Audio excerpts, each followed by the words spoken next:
I am so excited to cut her hair for two main reasons. She's got a major cowlick right here in the front, so I want to show you how to work with a cowlick and not against a cowlick. And also, she's got beautiful, thick hair. So instead of trying to part her hair where you want to part her hair, part the hair where it's most natural. So get it all wet, part it where you style, and then start right here in the back. Okay, so remember, in the back, you want them to tilt their head forward. Then we're going to just do a little piece right here in the back.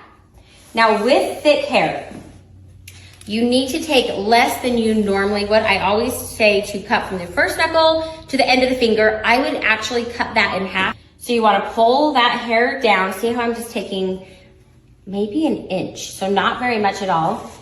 Head forward, pull it down.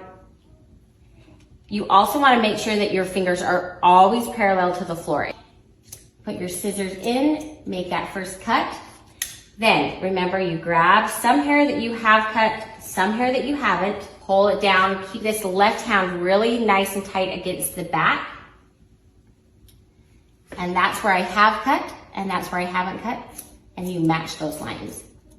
So this is your guide that you created at the very first cut, and you're just going to let this guide travel around the whole head. Okay, so we have cut everything behind the ear. When you cut in front of the ear, now you want to put the head up. Now your natural instinct is going to be to stand like this and to pull the hair out because you don't want to get the ear or the shoulder. Now what happens when you put this hair down to style? This hair underneath, once again, is going to be longer. So make sure you cut the hair where it naturally lays. So you're going to bring the head up and see how I'm just carefully going over the ear, pulling this hand straight down. So I'm going to just put it right next to that shoulder. You see right there? That's where I have cut, and this is where I haven't cut. Match those lines. Also, a common mistake that people make to avoid the shoulder is they'll grab this hair right here and they'll bring it down, but they're going to bring it back to avoid this shoulder. Well, anytime you drag hair, that's actually going to make it longer, so you're going to have a longer front.